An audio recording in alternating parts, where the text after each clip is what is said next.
देश और दुनिया भर में डिसरप्शन के कारण जो सप्लाई चेन में एक बाधा बनी है, रॉ मटेरियल के दाम बढ़े हैं, उससे हमारा कृषि का क्षेत्र भी, केमिकल फर्टिलाइज़र का क्षेत्र भी अछूता नहीं रहा है। लेकिन माननीय प्रधानमंत्री जी ने सदा ये प्रयास किया कि किसानों की लागत कम हो, मुनाफा ज़्यादा हो, आय दुगनी हो। और पिछले 2-3 वर्षों में अगर आप देखें, दाम बढ़ने के बावजूद भी किसानों पर हमने इसका बोझ नहीं पड़ने दिया। आज का ये निर्णय भी न्यूट्रिएंट बेस्ड सब्सिडी NBS के अंतर्गत आने वाले P&K फर्टिलाइज़र्स के घटक, न्यूट्रिएंट्स के जो प्रति किलो उनके दाम, रॉ मटेरियल के बढ़े, फ्रेट कॉस्ट बढ़ी और बाकी कारणों के कारण भी दाम बढ़े हैं, उसके चलते हुए भी हमने निर्णय लिया है जो अपने आप में ऐतिहासिक है। मैं ऐतिहासिक इसलिए कह रहा हूं कि 2013-14 में इस पर सब्सिडी 29,426 करोड़ रुपया थी, जो बढ़ाकर 60,939 करोड़ रुपया केवल खरीफ के सीज़न के लिए की गई है।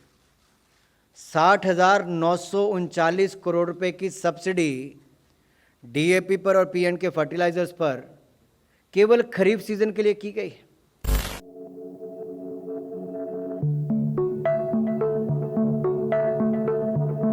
दो 2021-22 में कुल बजट ही पूरे साल के लिए 57,150 करोड़ रुपए का था, वो इस पर खरीफ सीजन के ऊपर ही 60,039 करोड़ रुपए किया गया। 2013-14 में फर्टिलाइजर सब्सिडी कुल मिलाकर 71,280 करोड़ थी, जो इस साल बढ़ाकर 1,62,184 करोड़ कर दी गई है। अगर मैं केवल आपको DAP का ही उदाहरण दूं तो 2020-21 में DAP के एक बैग के ऊपर 512 रुपये की सब्सिडी दी जाती थी, जिसको 5 गुना वृद्धि करके 2,501 रुपया इस वर्ष कर दिया गया है खरीफ के सीजन के लिए। ये अपने आप में दिखाता है कि किसानों के हित में उनके ऊपर दाम, बढ़े हुए दामों का बोझ ना पड़े। ये प्रधानमंत्री मोदी जी ने किया है। 1,350 रुपया MRP DAP की है, वो इतनी ही रहेगी, यानी कि 2,501 रुपया सब्सिडी एक बैग के ऊपर है। जिस बैग की कीमत 1,350 रुपया है और 2,501 रुपया सब्सिडी है, यानी कि 3,851 रुपया एक्चुअल कॉस्ट होनी चाहिए, तो हमने किसान को उसमें भी लाभ दिया है। इसी तरह से ही इसके NPK और यूरिया में भी वो फ़र्क, बदलाव आपको देखने को मिलेगा।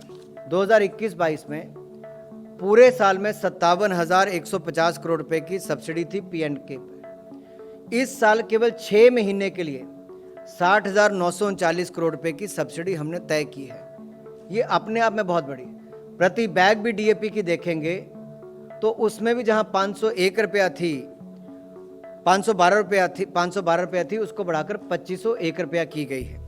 तो ये अपने आप में दिखाता है कि ये जो फ्लक्चुएशन मार्केट में है, उतार चढ़ाव जो रेट का है, इसका किसान के जीवन पर, किसान के लागत पर, खेती बाड़ी पे प्रभाव ना पड़े, इसलिए निर्णय लिया गया है। जहाँ तक दुनिया के बाकी देशों की बात है, वो तुलना के चार्ट आपके पास भी होंगे, लेकिन कुछ अगर आप अनुमति दें तो कुछ के बारे में मेरे पास एक छोटा सा चार्ट मैं पढ़ के आपको बता सकता हूँ कि भारत की तुलना में अगर DAP की, मैं बोरी की, जैसे मैंने अभी बताया कि 1,350 रुपये की है, तो पाकिस्तान में वो लगभग 4,177 रुपये की है। भारत में 1,350 रुपये की, तो पाकिस्तान में 4,177 रुपये की।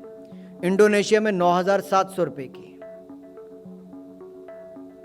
चाइना में 2,400 रुपये की, USA में 3,633 रुपये की, ब्राज़ील में 4,180 रुपये की। और इसी तरह से अगर आप यूरिया में देखेंगे, हमने यूरिया के दाम भी नहीं बढ़ने दिए।